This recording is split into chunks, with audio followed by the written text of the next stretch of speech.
Picture this: a vast, sun-scorched plain where the wind carries whispers of ancient valor.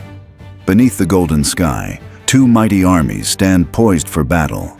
On one side, the colossal force of the Byzantine Empire, armed with the finest weapons and decades of military dominance.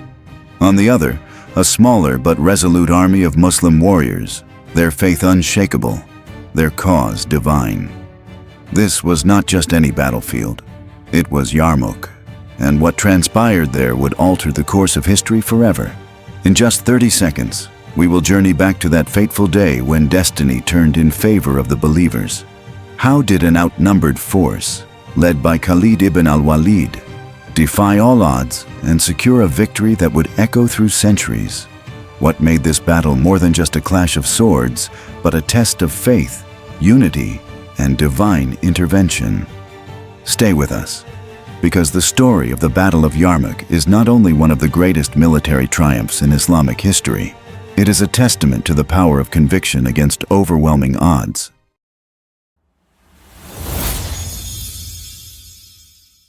The rapid spread of Islam following the death of the Prophet Muhammad, peace be upon him, marked a turning point in history. Under the leadership of Abu Bakr as-Siddiq, the first caliph, the newly unified Muslim community faced its first great trial, preserving the integrity of the faith while expanding beyond the Arabian Peninsula. The Prophet's message had already begun to reach neighboring lands, and as the early Muslims strengthened their rule in Arabia, they inevitably came into conflict with the great powers of the time, particularly the Byzantine and Sassanid empires. Siam, the Levant, a region of immense strategic and economic importance, became the focal point of these tensions. For centuries, it had been under Byzantine control, governed with a mix of religious intolerance and political maneuvering. The people of Siam, including many Arab tribes, were subjected to heavy taxation, forced conscription, and religious persecution. The Byzantines viewed the rise of Islam as a direct threat, not just militarily, but ideologically. To them, this new movement was not merely a regional uprising. It was a challenge to the established order of Christendom in the East. As the Muslims began to push northward, victories at key locations like Damascus and Hims sent shockwaves through the Byzantine court. Emperor Heraclius, who had recently emerged victorious from a brutal war with Persia, recognized the danger posed by the growing Muslim forces. He understood that if left unchecked, this movement could dismantle Byzantine authority in the Levant entirely. Determined to crush the Muslim expansion before it could gain further momentum, Heraclius mobilized one of the largest armies ever assembled on eastern soil. His forces, drawn from across his empire, including Roman legions, Armenian cavalry, Slavic mercenaries, and Ghassanid Arab allies, numbered over 200,000 soldiers. They were well-equipped, experienced, and backed by the full might of the Byzantine state. For the Muslims, the stakes could not have been higher. With limited resources and a force estimated at no more than 40,000 men, they faced an opponent that dwarfed them in numbers and material strength. Yet, unlike the Byzantines, whose motivations were rooted in territorial defense and imperial prestige, the Muslims fought with a singular purpose: to uphold their faith and fulfill the mission entrusted to them by Allah. Their leader, Khalid ibn Al-Walid, known as the Sword of Allah, understood that conventional warfare would not suffice. He knew that only through superior strategy, unwavering determination, and divine support could the Muslims hope to prevail. Thus, the stage was set for one of the most decisive battles in Islamic history. At Yarmouk, the fate of an entire region and the future of the Muslim Ummah hung in the balance. The plains of Yarmouk, located near the present-day borders of Syria, Jordan, and Israel, offered both advantages and dangers for the opposing armies. Vast yet rugged, the terrain was bordered by deep ravines and the Yarmouk River, making large-scale maneuvers difficult and retreat perilous. Khalid ibn Al-Walid, the brilliant commander of the Muslim forces, recognized the significance of this landscape. Rather than being intimidated by the sheer size of the Byzantine army, he saw an opportunity to use the terrain to his advantage. He positioned his forces in a way that maximized defensive strength while preserving mobility for counterattacks. Khalid divided his army into 4 main divisions: right wing, left wing, center, and a mobile cavalry reserve. Each division was commanded by seasoned companions of the Prophet, peace be upon him, including Amr ibn al-As, Yazid ibn Abu Sufyan, and Abu Ubaidah ibn Al-Jarrah. These commanders were not only skilled warriors, but also deeply committed to the cause of Islam, ensuring unwavering discipline among their ranks. The central position was held by Abu Ubaidah, known for his wisdom and steadfastness, while Khalid himself took command of the cavalry reserve, a crucial element in his strategy. Unlike the rigid formations of the Byzantines, Khalid's cavalry was trained for rapid movement, allowing them to reinforce weak points, launch surprise attacks, and disrupt enemy lines. Beyond military organization, the role of the Muslim women was equally vital. Unlike traditional battles where women remained behind, the Muslim women actively participated in the war effort. They provided medical aid, distributed water to the thirsty fighters, and, most importantly, bolstered morale. When some soldiers wavered under the relentless Byzantine assaults, the women stood firm, reminding them of their duty and the promise of paradise for those who fell as martyrs. Some even went so far as to throw stones at retreating soldiers, urging them to return to the fight. Their presence was not just supportive, it was motivational, reinforcing the belief that retreat was not an option. As the days of preparation passed, the Muslims intensified their spiritual readiness. They spent their nights in prayer, seeking divine assistance and guidance. Many engaged in prolonged recitations of the Quran, supplicating for victory. They understood that success was not solely determined by numbers or weaponry, but by the strength of their faith and the acceptance of their devotion by Allah. With hearts fortified by conviction and bodies prepared for sacrifice, the Muslim army awaited the dawn of battle. At sunrise, the vast plains of Yarmouk were bathed in golden light, casting long shadows over the battlefield. The air was thick with anticipation as the 2 mighty armies faced each other, Byzantine banners fluttering in the breeze, and Muslim standards raised high in defiance. The moment had come. With a thunderous war cry, the Byzantine forces surged forward, their disciplined ranks moving like a living tide. Clad in heavy armor, their infantry advanced in tight formation, supported by elite cavalry units from Slavic and Armenian contingents. Arrows rained from the skies as Byzantine archers sought to break the Muslim front line before the melee began. Fahan, the Byzantine general, had chosen a bold opening move. He directed his forces to strike directly at the Muslim center, aiming to shatter their core and send the rest of the army into disarray. The impact was immediate.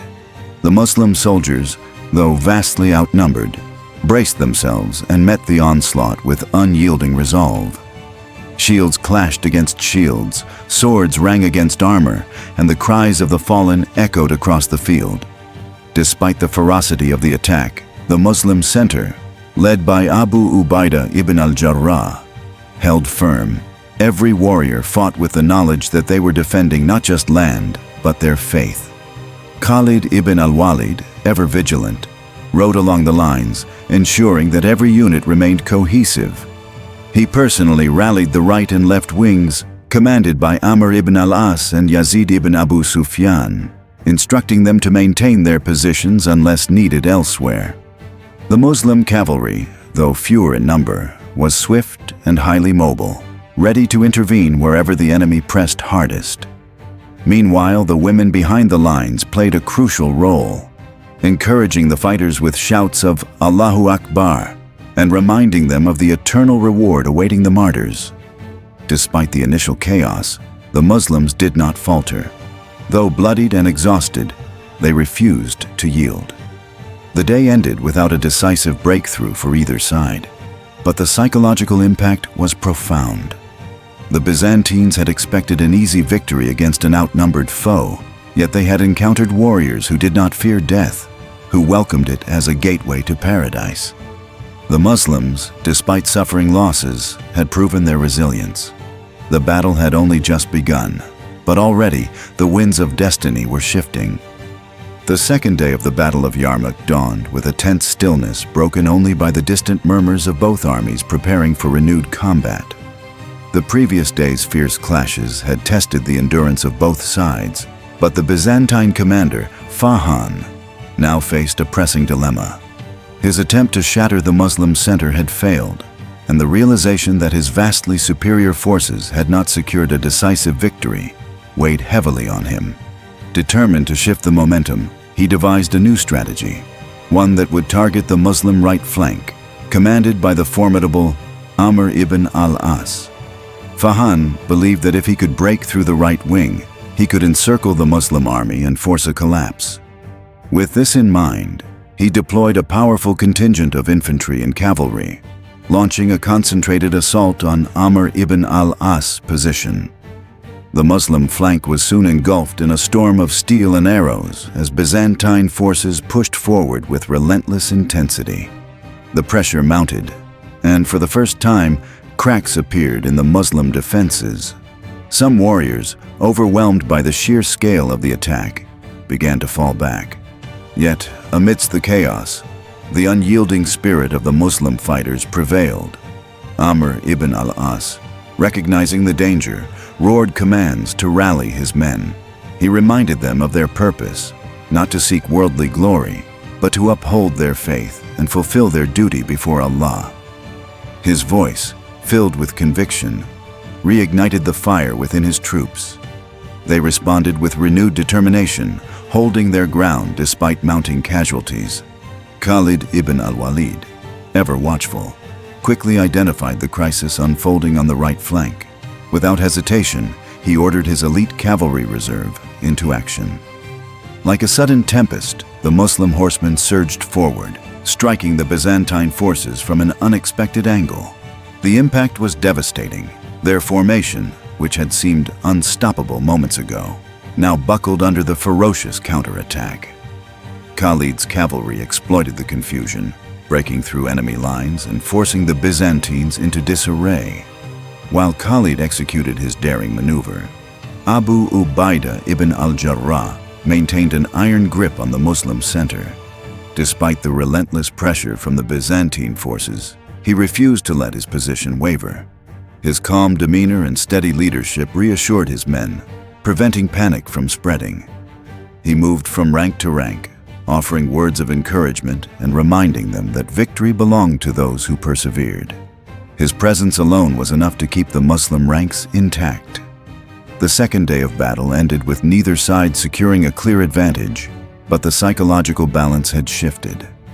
The Muslims had demonstrated remarkable adaptability and resilience, proving that they were not merely defenders but capable of striking back with precision and force. The Byzantines, on the other hand, began to feel the weight of their inability to break the Muslim resistance. Doubt crept into their ranks. Was this truly an army that could be defeated by sheer numbers alone? As the third day of battle dawned, the tension on the battlefield was palpable. Both armies, weary yet resolute, prepared for another round of intense combat. The Byzantines, frustrated by their failure to break the Muslim lines, sought a new approach, one that would overwhelm the defenders with sheer force. Fahan, the Byzantine commander, decided to escalate the assault by launching simultaneous attacks on three critical points: the Muslim center, the left wing, and the right wing. His objective was simple. If he could breach even one section of the Muslim formation, the entire structure would collapse. Khalid ibn Al-Walid, however, was ready. He had anticipated such a move and had already instructed his commanders to prepare for a coordinated defense.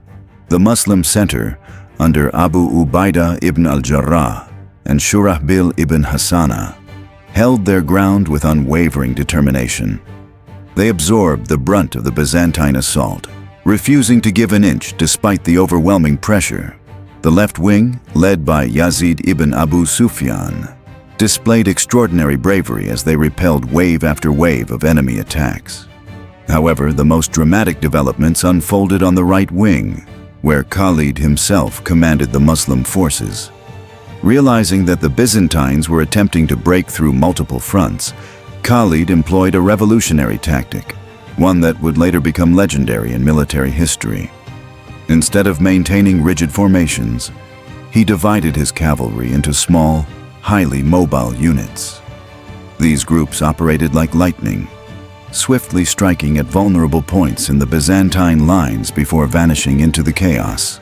This unconventional method confused the Byzantine forces, who were accustomed to structured, predictable engagements.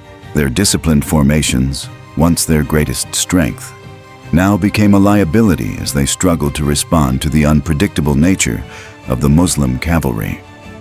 One of the most decisive moments of the day came when Khalid identified a weakness in the Byzantine right flank. Seizing the opportunity, he launched a surprise envelopment, cutting off a portion of the enemy cavalry from their main force. The Byzantine riders, caught off guard, found themselves surrounded and unable to retreat. In a matter of minutes, the once formidable cavalry unit was decimated, sending waves of panic through the Byzantine ranks. Morale among the enemy soldiers began to crumble as they realized that their numerical superiority was not guaranteeing them victory. Meanwhile, the Muslim women continued to play a crucial role in sustaining the warriors' spirits. Hindun binti Utbah, the wife of Abu Sufyan, stood among the rear lines, rallying the fighters with her powerful voice. "Advance in the name of Allah," she cried. "There is no place for you except martyrdom or victory." Her words, echoing across the battlefield, ignited a renewed sense of purpose among the Muslim ranks. The sight of these women, unwavering in their faith and commitment, further emboldened the warriors, reminding them that they were not just fighting for survival, but for the honor and future of their faith.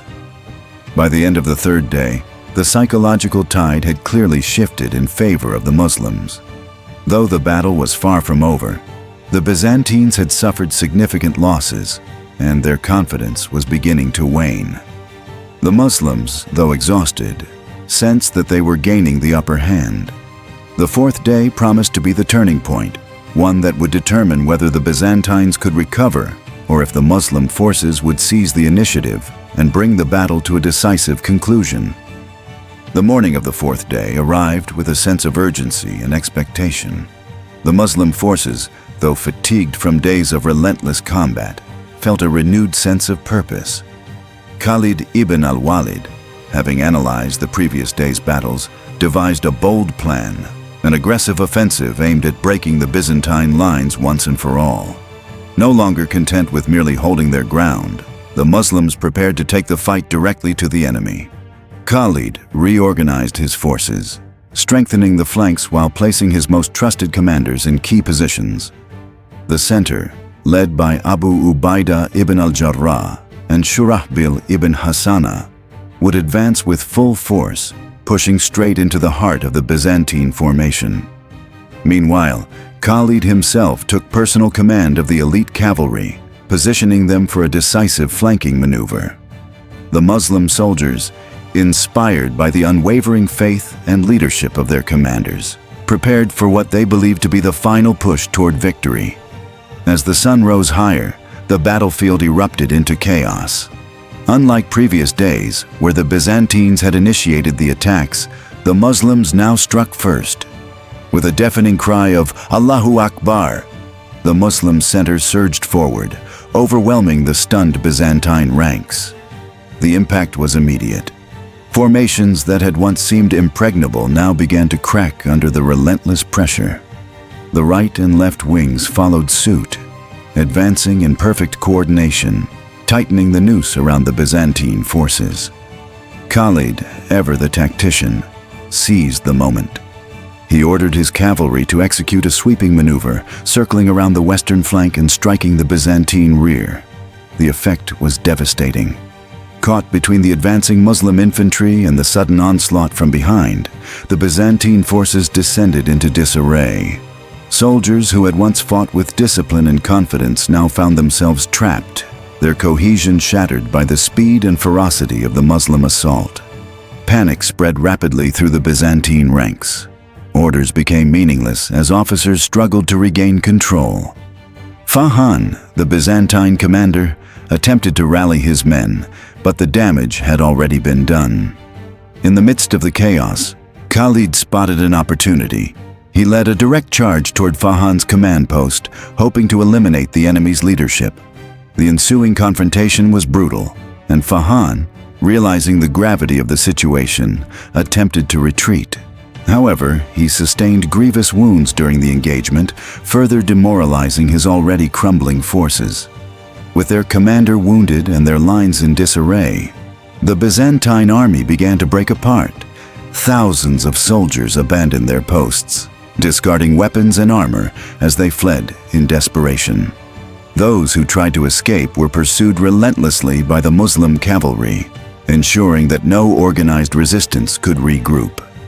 By the end of the fourth day, the once mighty Byzantine force had been thrown into complete disorder, setting the stage for the final, decisive blow on the fifth and last day of battle. As dawn broke over the battlefield, the remnants of the Byzantine army lay scattered, their once proud formations reduced to chaos. The night had not brought recovery, but rather deepened their despair. Many of their commanders had fallen, their morale had crumbled, and their famed discipline had disintegrated. The Muslims, on the other hand, gathered in solemn preparation, knowing that today would seal their fate. Khalid ibn Al-Walid addressed his warriors one last time, reminding them that this was not merely a battle for land or power, but a struggle to uphold the truth of Islam. He urged them to fight with the same unwavering faith that had carried them this far, for Allah's victory was near. With the rising sun, the final assault began. The Muslim forces, fueled by divine determination, launched a full-scale attack from all directions. The center, led by Abu Ubaidah ibn Al-Jarrah, pressed forward with relentless force, driving the Byzantines back toward the cliffs and ravines that bordered the battlefield. On the flanks, Yazid ibn Abu Sufyan and Amr ibn al-As unleashed devastating blows, ensuring that no enemy stronghold could hold its ground. But the most decisive maneuver came from Khalid himself. Understanding the weakened state of the Byzantine forces, Khalid divided his cavalry into two wings and executed a deadly pincer movement. The Muslim horsemen stormed through the gaps in the enemy lines, surrounding the remaining pockets of resistance. Trapped between the advancing infantry and the relentless cavalry, thousands of Byzantine soldiers were either slain or captured. Many attempted to flee, but the treacherous terrain worked against them. Some were trampled beneath the hooves of charging horses, others plummeted into the ravines, and many drowned in the Yarmouk River as they desperately tried to escape. Among the chaos, Fahan, the Byzantine commander, succumbed to his wounds. His death marked the final collapse of the Byzantine resistance. With no leader to rally them, the remaining soldiers scattered, leaving behind their weapons, banners, and hopes of reclaiming the Levant. By midday, the battlefield was littered with the remnants of a once mighty empire's ambitions. The Muslims had achieved what seemed impossible. They had shattered the backbone of Byzantine power in the region. As the dust settled, the victorious Muslim army stood triumphant. The echoes of battle faded into the distance, replaced by the sound of takbir rising from the throats of the believers. Tears streamed down the faces of the warriors, not out of joy for conquest, but out of gratitude for the mercy and victory granted by Allah. They prostrated themselves on the blood-stained earth, offering prayers of thanksgiving, acknowledging that their success was not due to their own strength, but to the will of the Almighty. The victory at Yarmouk was more than a military triumph. It was a divine affirmation of the strength of faith and the promise of Allah. The Muslims had proven that with unwavering conviction, patience, and reliance on God, even the most formidable adversaries could be overcome. The world had witnessed a transformation. What was once an outnumbered and outmatched force had emerged victorious, not through worldly might, but through the power of Iman. The victory at Yarmouk was not merely a triumph on the battlefield. It was the catalyst for a profound transformation in the political and religious landscape of the Middle East. With the Byzantine army decisively crushed, the road to the Levant lay open for the Muslim forces. Cities such as Damascus, Hims, Baalbek, and Emesa, which had previously resisted or wavered in their allegiance, now surrendered peacefully, recognizing the inevitable shift in power. The once mighty Byzantine hold over the region, which had lasted for centuries, had crumbled in the span of 5 days. Emperor Heraclius, devastated by the news of the defeat, reportedly stood atop the city of Antioch and lamented, "Farewell, O Syria! Farewell, O fair land! Never shall you return to Rome again." His words proved prophetic. Byzantium would never reclaim its lost territories in the Levant. The consequences of Yarmouk extended far beyond the immediate military victory. Strategically, it marked the end of Byzantine dominance in the region and paved the way for the expansion of the Islamic State into Palestine, Egypt, and beyond. Politically, it solidified the legitimacy of the Rashidun Caliphate as a rising global power. The Muslim leaders, particularly Abu Ubaidah ibn Al-Jarrah, demonstrated a model of governance based on justice, compassion, and religious tolerance. Unlike the oppressive policies of the Byzantines, the Muslims offered protection to non-Muslim communities in exchange for jizya, a tax that ensured their safety and allowed them to practice their faith freely. This policy fostered stability and earned the trust of the local populations, many of whom preferred Muslim rule over the harsh taxation and religious persecution of the Byzantines. Perhaps most significantly, the Battle of Yarmouk became a symbol of divine support for the Muslim cause. The overwhelming odds, the exhaustion of the Muslim forces, and the sheer magnitude of the Byzantine army made the victory seem improbable. Yet the outcome defied logic. The companions of the Prophet, peace be upon him, saw in this triumph a fulfillment of the promises made by Allah in the Quran. Indeed, Allah will not change the condition of a people until they change what is in themselves. Quran 13:11.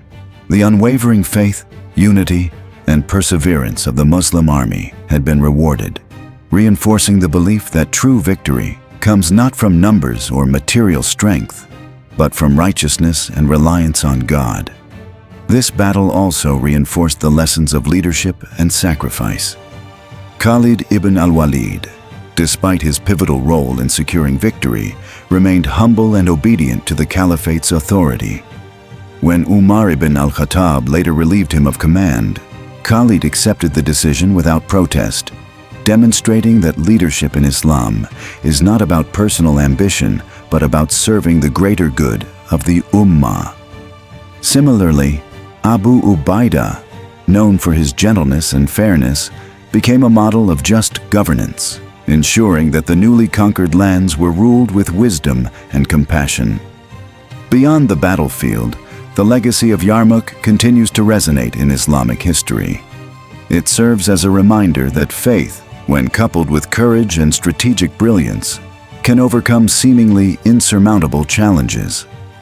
The battle was not just a contest of swords, but a test of conviction, a lesson that remains relevant for generations to come. The Battle of Yarmouk stands as a timeless testament to the power of faith, the importance of righteous leadership, and the strength derived from unity. The Muslim forces, vastly outnumbered and facing one of the most formidable armies of their time, did not rely solely on military might. Their victory was rooted in their unshakable belief in Allah's promise and their willingness to sacrifice everything for His cause. This lesson remains profoundly relevant for Muslims today. True success is not measured by material strength alone, but by the depth of one's conviction and the sincerity of one's actions. Leadership played a crucial role in shaping the outcome of the battle. Khalid ibn Al-Walid's tactical genius, combined with the wisdom of Abu Ubaidah ibn Al-Jarrah, demonstrated that effective leadership requires both strategic brilliance and moral integrity. Khalid's ability to adapt to changing circumstances and his humility in accepting decisions from the caliphate highlight the importance of obedience to rightful authority in Islam. Likewise, Abu Ubaida's compassionate governance after the battle exemplifies how leadership must serve the people with justice and mercy. These examples remind Muslims that leadership is not about personal ambition, but about fulfilling a trust for the betterment of the Ummah. Unity was another defining factor in the Muslims' victory. Despite differences in background and experience, the companions of the Prophet, peace be upon him, stood together under one banner, united by their shared purpose. There was no room for division, ego, or personal disputes.